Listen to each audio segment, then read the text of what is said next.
നമ്മളെ ഒരുമിച്ച് കണ്ടാ മതി, ഉടനെ അമ്മയടുത്ത് വിസ്താരം തുടങ്ങും. വേണുവേട്ടന്റെ മുഖത്ത് പോലും നോക്കരുതെന്നാ അമ്മ പറഞ്ഞിരിക്കുന്നത്. പക്ഷേ അമ്മാവനെതിരില്ലെന്ന് എനിക്കറിയാം. അച്ഛൻ പാവല്ലേ വേണുവേട്ടാ, ഈ അമ്മയാണൊരു നാശം. വേണുവേട്ടൻ ഇവിടെ വിളിച്ചു നിർത്തിയിരിക്കുന്നത് പോലും അമ്മയ്ക്കെതിരാ. ആരെതിർത്താലും രാധേച്ചെന്നെ ഇഷ്ടമാണെങ്കിൽ. അനാവശ്യം പറയുന്നു. അടിച്ചു കർമ്മത്തെ പല്ലെടുത്ത് കളഞ്ഞ് എന്നെ പറ്റി എന്ത് വിചാരിച്ചു? എടിയോ എന്താ എടി പൊടി എന്നൊക്കെ വീട്ടിലാരെങ്കിലും ഉണ്ടെങ്കിൽ അവരെ വിളിച്ചാൽ മതി, എന്നെ വിളിക്കാൻ പറ്റില്ല. എന്താ മോളെ, എന്തുണ്ടായി? ആന്റി, ഇയാൾ എന്നെ എടി പെണ്ണേന്ന് വിളിച്ചിരിക്കുന്നു. എടിയെന്ന് വിളിക്കാൻ ഇയാൾ എന്റെ ആരാ?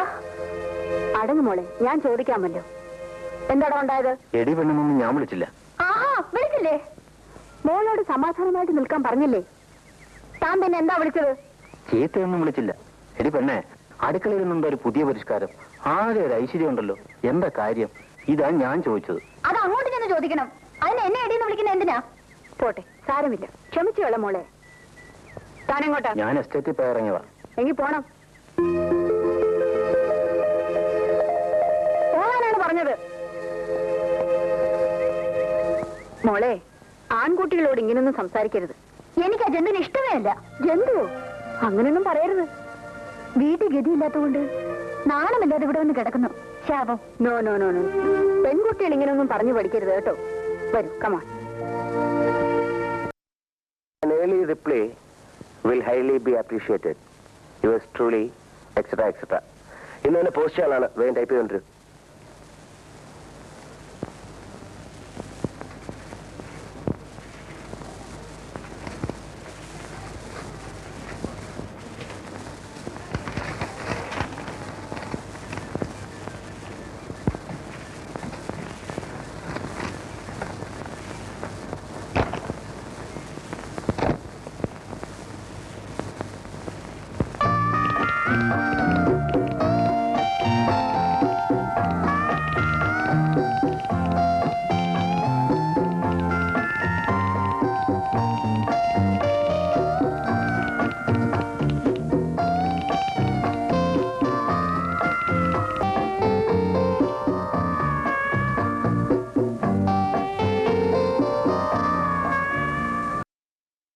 Excuse me, sir.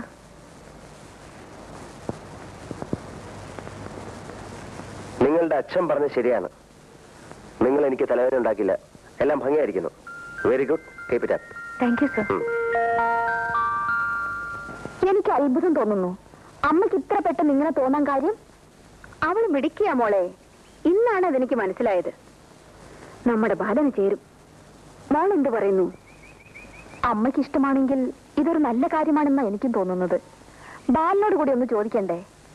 അവനോട് എന്ത് ചോദിക്കാനാ? ഞാൻ തീരുമാനിക്കും, അവൻ അനുസരിക്കും. അല്ലാതെന്താ? തമ്പിയോട് ഇന്ന് സംസാരിച്ചാലോ? അത് വേണ്ട അമ്മേ. ബിന്ദുവിന്റെ അച്ഛനോട് ഞാനിത് പറയാം. അങ്ങനെ അദ്ദേഹം വഴി അവരുടെ ഭാഗത്തുനിന്ന് വരട്ടെ ആലോചന. അതല്ലെന്നോ നമുക്ക് അന്തസ്. Very good. നീ ഞാൻ വിചാരിച്ച പോലെ ഒന്നല്ലല്ലോടി. നിനക്ക് ബുദ്ധിയുണ്ടല്ലോ. അങ്ങനെ തന്നെ മതി.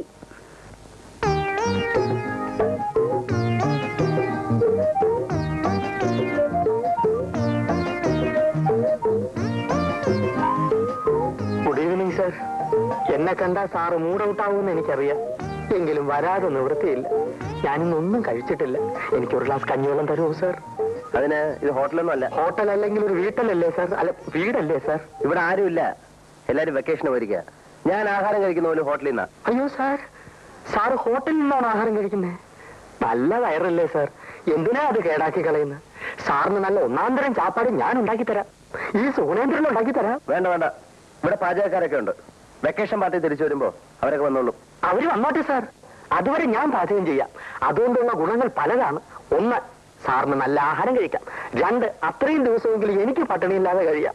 മൂന്ന്, സാറിന് ഇഷ്ടപ്പെട്ട് എന്തെങ്കിലും തന്നാൽ അതെനിക്ക് വീട്ടിലോട്ട് അയക്കാം. തൊഴിലില്ലാത്ത ഒരു അഭ്യസ്ത വിദ്യന്റെ ദയനീയമായ അപേക്ഷയാണ് സാർ. സാർ എന്നെ കൈവടിയരുത്. അതിരിക്കട്ടെ, തനിക്ക് പാചകം ചെയ്യാൻ അറിയോ? എന്നോട് ഈ ചോദ്യം ചോദിച്ചാൽ തീരെ ശരിയായില്ല. സാർ എന്നെ ഒന്ന് പരീക്ഷിച്ച് നോക്കണം. ഞാൻ നല്ല ഒന്നാന്തരം പാചകക്കാരനാണ് സാർ, അവാർഡ് പാചകക്കാരൻ. പിന്നെ റെക്കമെൻഡ് ചെയ്യാൻ ആളില്ലാത്തതുകൊണ്ട് എനിക്ക് അത് ഇതുവരെ കിട്ടിയില്ല. ശരി, തന്നെ ഒന്ന് പരീക്ഷിച്ച് നോക്കിയിട്ട് ബാക്കി കാര്യം. വാ, മതി മതി, തൊഴുതു മതി, വാ.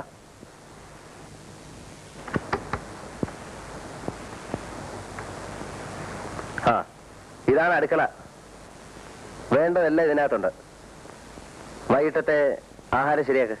ചോറും കറിയും മതിയല്ലോ സാർ? മതി. ഊണ് മോശമാണെങ്കിൽ അപ്പ സ്ഥലം വിട്ടോണം. ഓക്കെ? Okay sir. സാറ് ബാക്കി മുറികളെല്ലാം പൂട്ടിയിട്ട് വയ്ക്കുള്ളൂ. തിരിച്ചു വരുമ്പോഴേക്കും അത്താഴം റെഡി. ശരി. ഒരു ചമ്മന്തി അരയ്ക്കാൻ പോലും അറിയാൻ പാടില്ലാത്ത ഞാൻ എങ്ങനെ പാചകം ചെയ്യും? എന്റെ ഗുരുവായൂരപ്പാ, ഈ പരീക്ഷണത്തിൽ നീ എന്നെ കൈവിടരുതേ.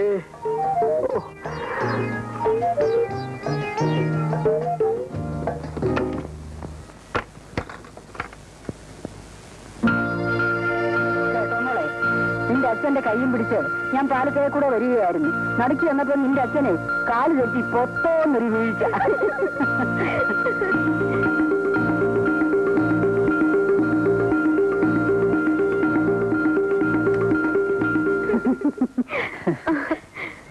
എന്നെ രക്ഷിക്കണം, ഈശ്വരനെ ഓർത്ത് എന്നെ രക്ഷിക്കണം. നിങ്ങൾ ആരാ? ഞാൻ സുഗുലേന്ദ്രൻ. എന്തുണ്ടായി? ഒന്നും ഉണ്ടായില്ല, ഉണ്ടാകും. അതിനു മുമ്പ് എന്നെ രക്ഷിക്കണം. ഞാനൊരു BSc കാരനാണ്, തൊഴിലില്ല. 5 സഹോദരിമാരുണ്ട്. അമ്മയ്ക്ക് വാദം. അച്ഛൻ വേറെ പെണ്ണ് കെട്ടി മൂലമറ്റത്തേക്ക് പോയി. എന്നെ കൈവിടരുത്. നിങ്ങൾ എന്തൊക്കെയാണ് ഈ പറയുന്നത്? ഒത്തിരി കാര്യങ്ങൾ പറയാനുണ്ട്, എല്ലാം പ്രധാനപ്പെട്ടതാണ്. താനും ഏതാദ്യം പറയണമെന്ന് ഒരു നിശ്ചയമില്ല അമ്മജി. നിങ്ങൾ എവിടുന്നാ വരുന്നത്? ആ ബംഗ്ലാവിൽ നിന്ന്. അവിടെ അരിവെപ്പുകാരനായിട്ട് ഇപ്പൊ ഒരു നിയമനം കിട്ടി. ആ തൊഴിൽ മാത്രം എനിക്ക് അറിഞ്ഞുകൂടാ. എന്നെ അതൊന്ന് പഠിപ്പിച്ചു തരണം. പഠിപ്പിച്ചു തരാനോ? അത് കൊള്ളാം. ഇന്ന് രാത്രിയിലത്തെ ഊണ് കലക്കിയാൽ ഞാൻ രക്ഷപ്പെട്ടു. പിന്നെ തട്ടിയും മുട്ടിയൊക്കെ ഞാൻ നിന്നോളാം. ഈശ്വരനെ വിചാരിച്ച് എന്നെ കൈവിടരുത് അമ്മച്ചി. എന്ന് പറഞ്ഞാൽ കാലില്ലാത്ത എനിക്ക് എന്ത് ചെയ്യാൻ കഴിയും? അയ്യോ, കാലെവിടെ പോയി അമ്മച്ചി? ഒരു കാറപകടത്തിൽ മുറിഞ്ഞു പോയി മോനെ. ഈ കൊച്ചിനോ? എനിക്ക് കാലുണ്ട്. ഓ ദൈവാധീനം. ഒന്ന് സഹായിച്ച കുഞ്ഞെ, മോക്ഷം കിട്ടും. പിന്നെ വേറൊന്നും വേണ്ടേ? അമ്മേ, അമ്മയുടെ മകനാണെന്ന് കരുതിയാ മതി അമ്മേ. എന്റെ ശരീരത്തിൽ ചോരയില്ല അമ്മേ. ആശുപത്രിയിൽ ചെന്ന് ചോര വിറ്റാണമ്മേ ഓരോ സ്ഥലത്തും ഇന്റർവ്യൂവിന് പോകാനുള്ള പണം ഞാൻ ഉണ്ടായിക്കൊണ്ടിരുന്നത്. അവസാനത്തെ പ്രാവശ്യം ചോര വിൽക്കാൻ ചെന്നപ്പോ ഡോക്ടർ എന്നെ പിടിച്ച് ആശുപത്രി കിടത്തി. ശരീരത്തിൽ ചോരയില്ല അമ്മേ. അവിടുന്ന് ഒളിച്ചോടി പോന്നവനാണ് അമ്മേ ഞാൻ. ഈ അരിവെപ്പ് ജോലിയൊന്നും എനിക്ക് കിട്ടിക്കോട്ടെ അമ്മേ. ഒന്ന് സഹായിക്കാൻ പറയാമേ. മോളെ, വിദ്യാഭ്യാസമുള്ള ഒരു പയ്യനല്ലേ, ഒന്ന് സഹായിച്ചു കൊടുത്തേര്. അരിവെപ്പുകാരനായിട്ടെങ്കിലും ജീവിച്ചോട്ടെ. അത് ശരിയാണോ അപ്പച്ചി? വല്ലവരുടെ അടുക്കള കയറി അവരറിയാതെ പാചകം ചെയ്യാന്ന് പറഞ്ഞാൽ ഒരു നല്ല കാര്യത്തിന് വേണ്ടിയല്ലേ മോളെ? എന്നാലും അവരറിഞ്ഞ മോശമല്ലേ അപ്പച്ചി? അവരറിയാതെ ഞാൻ നോക്കിക്കൊള്ളാം. സാറ് കളി കഴിഞ്ഞ് വരുന്നതിന് മുമ്പേ കുഞ്ഞിരിഞ്ഞ് പോരാം. ഒന്ന് സഹായിക്കുഞ്ഞേ പ്ലീസ്. ചെല്ലെ മോളെ, ഇനി എന്തായാലും മടിയൊന്നും പറയണ്ട. ചെല്ലെ. എനിക്ക് തീരെ ഇഷ്ടമുള്ള കാര്യമില്ല, എന്നാലും അപ്പച്ചി നിർബന്ധിക്കുന്നോണ്ട് ഞാൻ പോകാം. ഓ എന്റെ ഗുരുവായൂരപ്പാ, വന്നട്ടെ കുഞ്ഞെ, വന്നട്ടെ. ചെല്ലെ.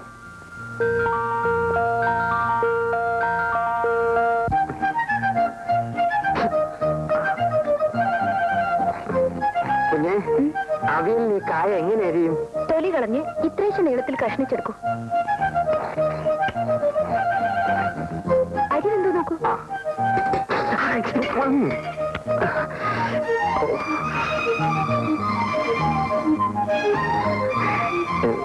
കുഞ്ഞു തന്നെ നോക്കിയാട്ടെ. ഇച്ചിരൂടെ വേകണം. വേവട്ടെ വേവട്ടെ.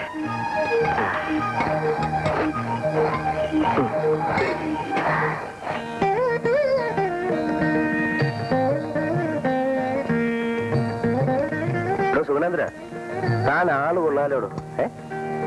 സമയം തീരെ ഇല്ലാതെ പോയി. അല്ലെങ്കിൽ എന്തെങ്കിലും കൂടിയൊക്കെ. ഇനിയും വിഭവങ്ങളോ? ഇത് തന്നെ വളരെ കൂടുതൽ. എല്ലാം തിടുക്കത്തിലായിരുന്നു. കറികളൊന്നും ശരിയായിട്ടുണ്ടാവില്ല. ഇതിനേക്കാൾ നല്ല കറികളോ? ഉഗ്രൻ ഉഗ്രൻ. അത് സാർ ഒരു പങ്കാക്ക് പറഞ്ഞാണെന്ന് എനിക്കറിയാം.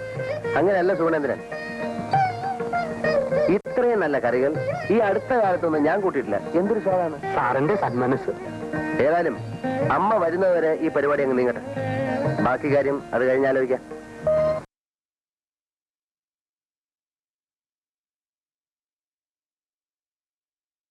ആളൊരു പാവാണെന്ന് തോന്നുന്നു. അവനെ കണ്ടിട്ട് ബോംബെയിലുള്ള എന്റെ മോൻ ശ്രീധരനെ പോലിരിക്കുന്നു. ശരിയാ അപ്പച്ചി, അയാൾക്ക് ശ്രീയേട്ടന്റെ മുഖച്ചായുണ്ട്. എങ്ങനെയെങ്കിലും രക്ഷപ്പെടട്ടെ. ഒന്ന് ജീവിച്ചു പോകണമെങ്കിൽ എന്തെല്ലാം വേഷം കെട്ടണം. മോള് കിടക്കുന്നില്ലേ? നേരം ഒത്തിരിയായി.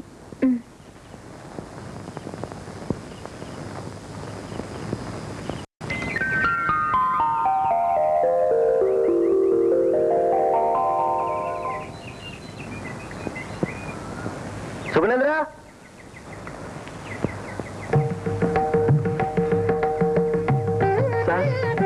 ഇന്ന് ഉച്ചയ്ക്ക് എങ്ങനെ? മട്ടനും ഫിഷും രാവിലെ തന്നെ വാങ്ങി വെച്ചിട്ടുണ്ട്. എങ്കിൽ ഫിഷ് മോളിയും മട്ടൺ ചോപ്സ് ആയിക്കോട്ടെ. ഏറ്റ് സാർ. അങ്ങനെ അങ്ങോട്ട് തകർക്കണോ? തകർക്ക്.